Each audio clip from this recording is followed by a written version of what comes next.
Hi guys, thanks for stopping by my channel today. Hope you're having a great day, and I hope you had a very Merry Christmas yesterday. I'm back to share a little project that I created. I made some treat boxes for Christmas, and I followed a tutorial that I had followed last year for Halloween, and it's to create some witch hat treat boxes, and it's really easy, and I think they turned out just so cute last year, so I wanted to do something similar but for Christmas. So I came up with these, and this one I thought was perfect as a Christmas tree because of the triangle shaped, and I just used green glitter paper and just decorated it up, added a star at the top for a Christmas tree. And then I created this one here as a Santa hat, super cute. I used red glitter paper, and this little holly jolly is a die from Avery L, I think. A little candy cane that I had cut out in my stash from before, a little holly leaf punch out, and some little red pearls there for the center. And then I just added these bigger pom-poms at the bottom and a big giant one here at the top for the Santa hat. So love how this one turned out, super cute.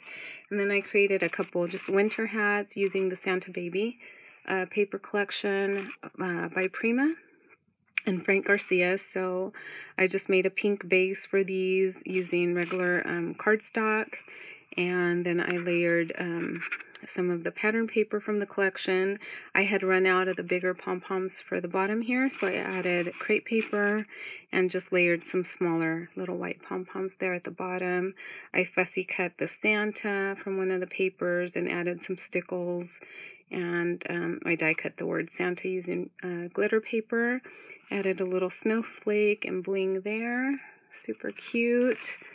I love that paper collection. And then I made another one using the Santa Baby. I just used these cute little deer die cut ephemera pieces, the word Mary and pink glitter paper, some more of the bigger pom-poms here at the bottom, some bling, and a bigger pom-pom at the top. There's that one. And then this one was supposed to be another winter hat, but when I looked at it more after I had added the red pom-pom at the top and the trim here, it looked more like a party hat to me, so I decided to make it into a birthday party hat, and I just decorated it with some chipboard pieces that I had in my stash, so super cute as a little party hat. And then since New Year's is coming up, I thought I would create a little New Year's hat. So love how this one turned out. I used some Christmas trim that I had in my stash for the top here, some gold bling pieces. I die cut the word happy, and used a Maggie Holmes planner sticker book, I think it is, to spell out the word New Year, and one of the little horses from that same planner sticker book. And then some of the same trim up here, I just kind of zigzagged it to make it look thicker and adhered it to the bottom here. So there's this one. So I'm covering up, there's a big glare on that star. So really cute. Super cute. So I'll go ahead and share a quick little tutorial on how I created these.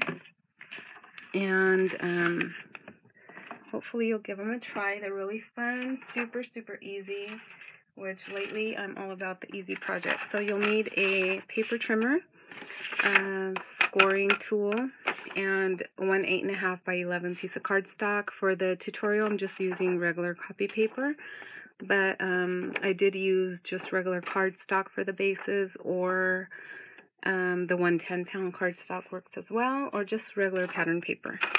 So you're going to take the 8.5 by 11 piece of paper. From one sheet, you'll get 2 little hat box bases, and you're just going to basically cut it down the middle, and you're going to end up with 2 pieces that measure 4 1/4 by 11. So, and usually, just to save time, I kind of fold it in half and just pinch the top here to give myself a little mark to start with. And then I just line it up here and just trim down the middle of this paper. So then you end up with 2 pieces like this. You're going to take one of the pieces and your scoreboard, And we're going to score at on the 11-inch side, we're going to score at 5.5. So just right down the middle of that 11 side piece, you're going to score down like that. And then we're going to take, and again, we're going to measure the middle of this 4 1/4 piece, which is 2 1/8. And I usually just go ahead and make a little mark at the top to mark that center area. Flip it and do the same on the other side, 2 1/8. And then for me, it's a little bit easier to score it at this point using my trimmer, because it only has like one line going down. And then I basically just line up that center mark that we created, the 2 1/8 mark. I line that up, and I line up this bottom area. I don't know if it's in frame, but it's down at the corner.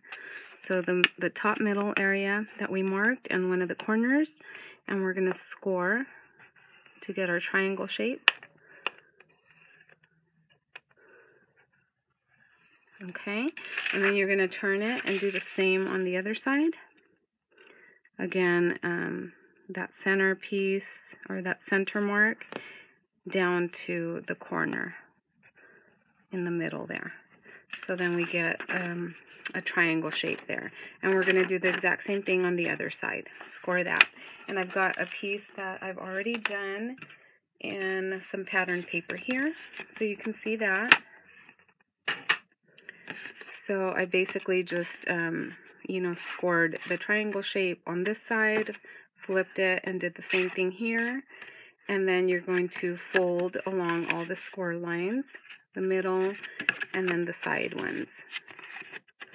Fold that, fold here, and fold here. And then we're going to add adhesive. I'm not going to be doing that to this one because I have another step I need to do to this before I finish it off. But usually I add some double score tape here and here, and then you just squeeze this side in and adhere these flaps down. And you've got your base here, and then when you squeeze it, you can add your little treats or goodies in the middle there. So that's pretty much it for the base of the treat box. And if you're gonna layer, if you're gonna do them like white or pink solid and then layer pattern paper on it, this layering piece actually measures 5 1/4 by 4 inches. And then we basically mark the same, the center point here on the 4-inch side, which is 2 inches in. And then you're going to use your paper trimmer, and you're going to cut this time to create a layering piece. So we're going to line up this center point that we marked there down to the corner. And this time we're going to just trim that. Trim that, and then we're going to do the same on the other side. Line that up, line this bottom piece up here, and then just trim. Okay, so we're going to end up with 3 pieces like this, and this is for, we're going to use all of it actually. So I will share. If you are going to be layering it, for example, on this one, I still have to add the back piece. I didn't do any pattern paper on the back. Where this comes in, I'm going to take this piece here and layer it on the back there. So it fits perfectly, and it leaves a little bit of a border there. And then these side pieces actually fit perfectly on the sides. So this is what I use to layer here on the sides. Okay. So you use even these little scraps to layer. And that's it, guys. So that's how I created the little treat boxes. I think they turned out so cute, and they're so easy, and just fun to make. I love this one for New Year's, which is probably going to be like the only project I make for New Year's. I don't do a lot of crafting for New Year's. It just comes so quickly after Christmas. So that's it, guys. I will leave all the measurements in the description box below. I hope you enjoyed this tutorial. Let me know what you